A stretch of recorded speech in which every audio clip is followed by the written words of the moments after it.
Sermon series on the book of Ephesians. Ephesians is written by the Apostle Paul. It is one of the most powerful books in the entire New Testament. Martin Luther said it was the queen of all the epistles. This is the one that had so much to say. First week we looked at chapter 2. Last week we looked at chapter 3. Guess what chapter we're in this week? Hey, good. This chapter is so packed with good things to say and important things to say that we're actually going to take 2 weeks to talk about chapter 4. So today we're talking about chapter 4, and guess what we're going to talk about next week? Chapter 4, yes, part B. So what's really fun about this book is it has so many powerful things to say. The city of Ephesus was an important commercial place in Asia Minor, present-day Turkey. It was a place that was very well respected. It was in commerce.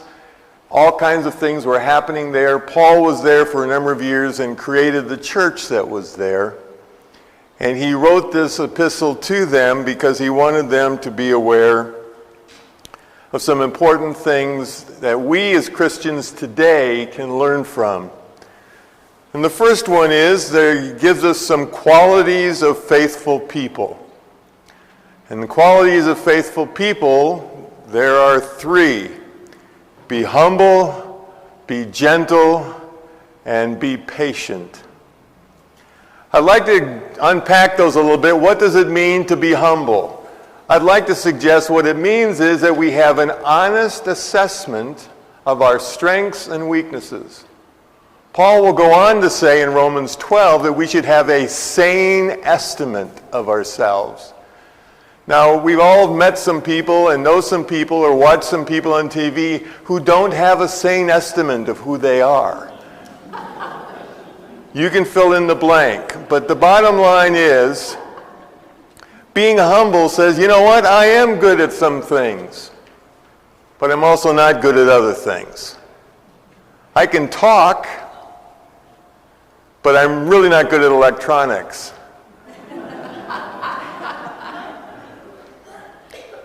So therefore, I humbly beseech you to let you know that I am humble. And every time my computer doesn't work, or my printer doesn't print, or my phone doesn't do what I asked it to do, I'm reminded I'm humbled. What does it mean to be gentle? I'd suggest gentle is being disciplined.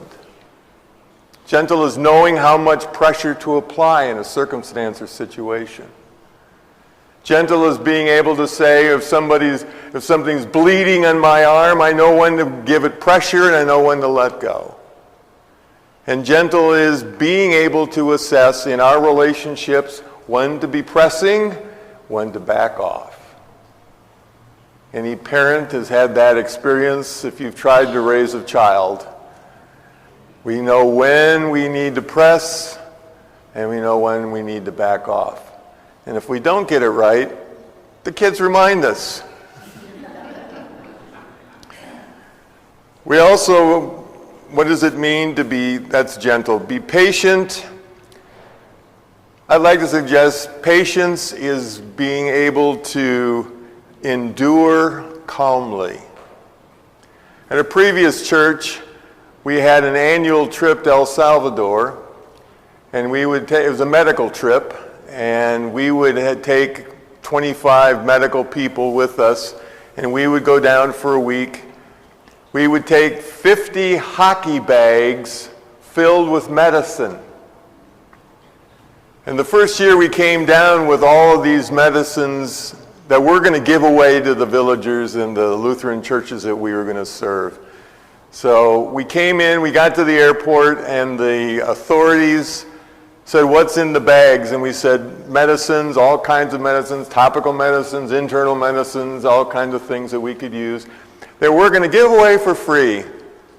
And they say, we really want to see them all.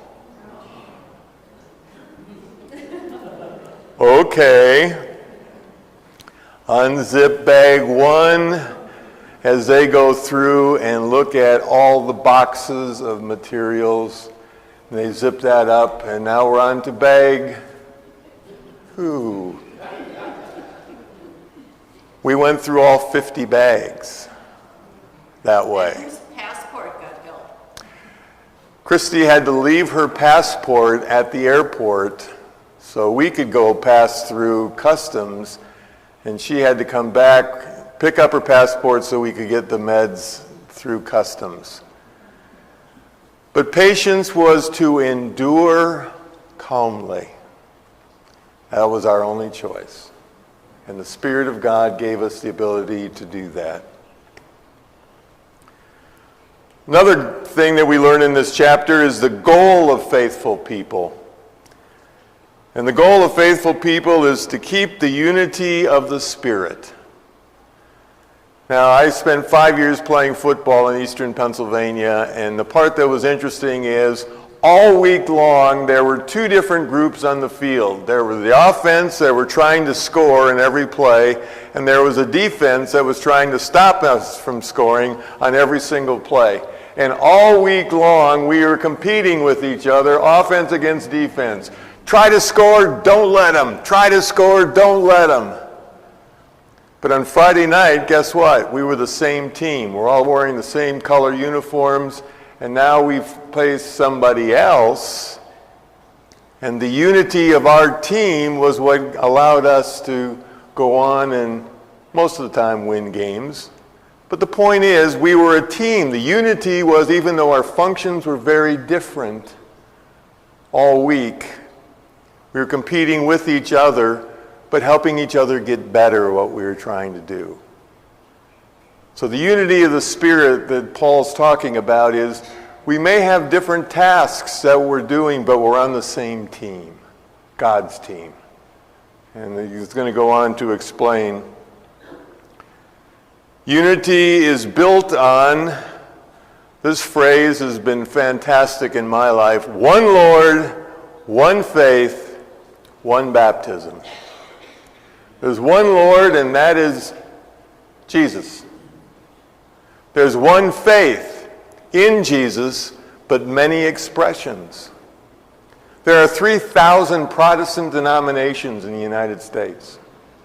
3,000 different expressions, all trying to give honor and glory to the same Jesus. There's one Lord, one faith, with many expressions. But there's also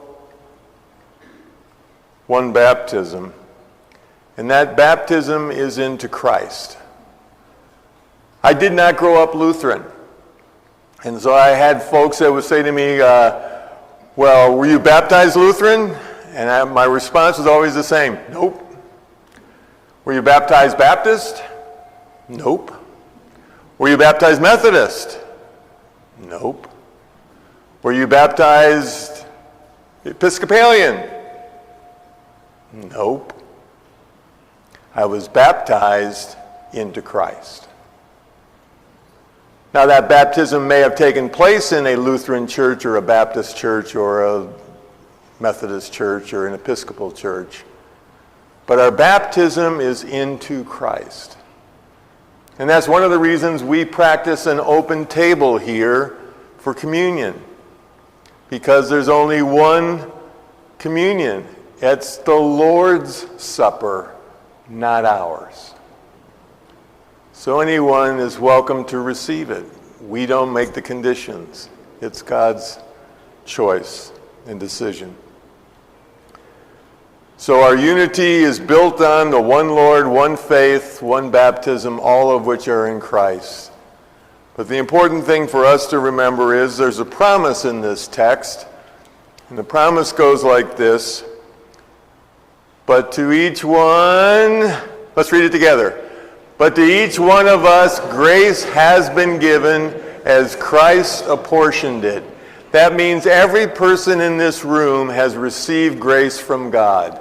Every single one of us. No exceptions. Now our gifts are different, and he's going to go on and talk about that in a minute. But grace is given to every one of us. And I think the beauty of, I've had folks in my office over the years who've said, well, God won't forgive me. And I said, that's what you think. But what I know is God will apportion the grace to you as you need it. If you are needing more grace, now's the time you'll get it.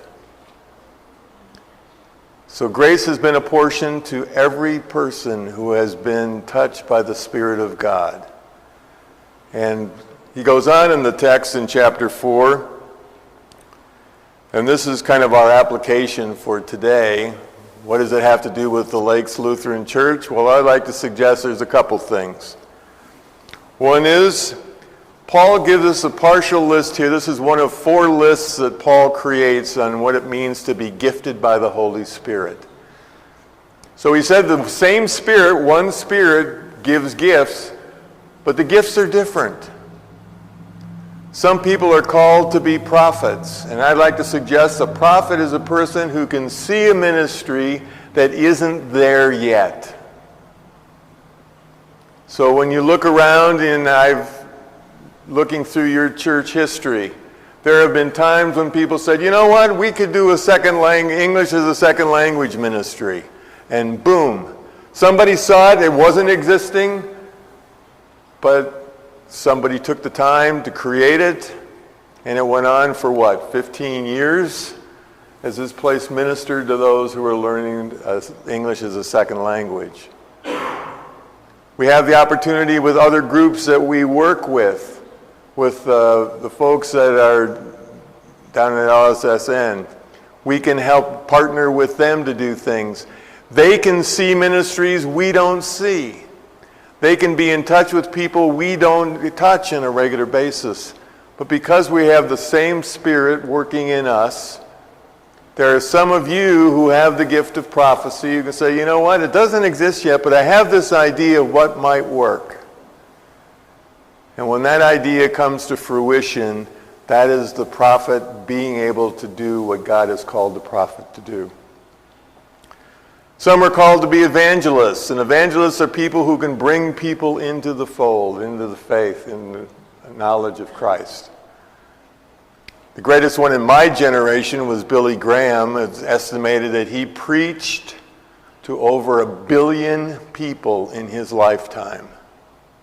1 billion people heard him. And I remember as a little kid going to one of his rallies, and it was amazing. Thousands of people listening to his message as he was inviting people to come forward and give their lives to Christ.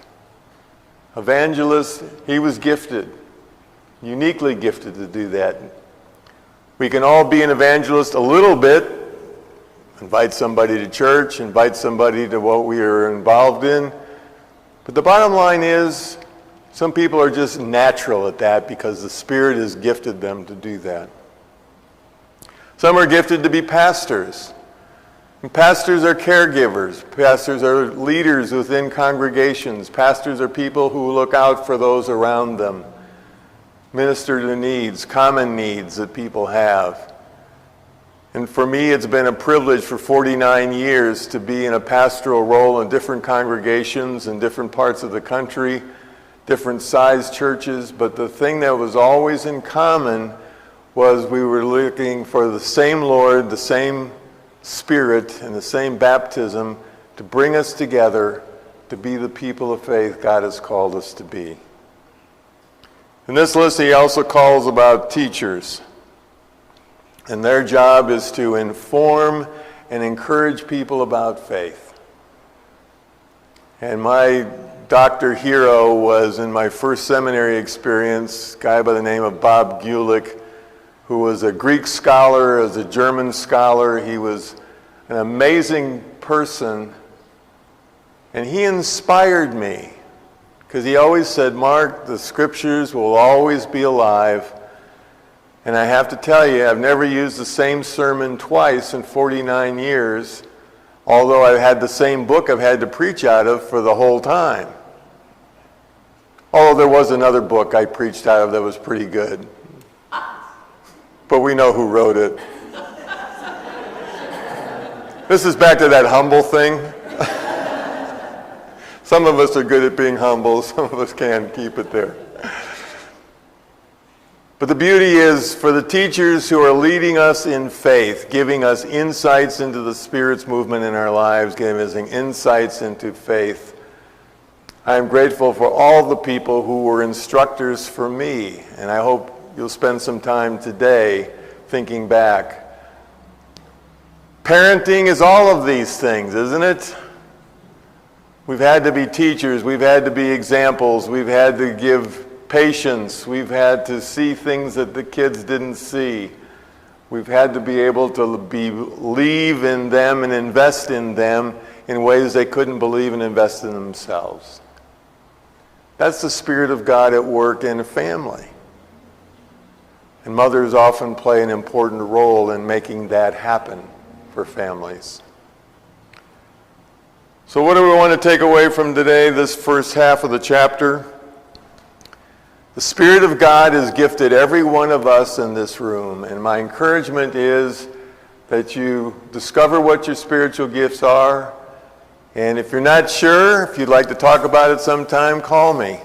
Love to have the conversation, because all of us have been gifted, because there's one Lord, one faith, one baptism, one Spirit at work in us, around us, through us, and in spite of us.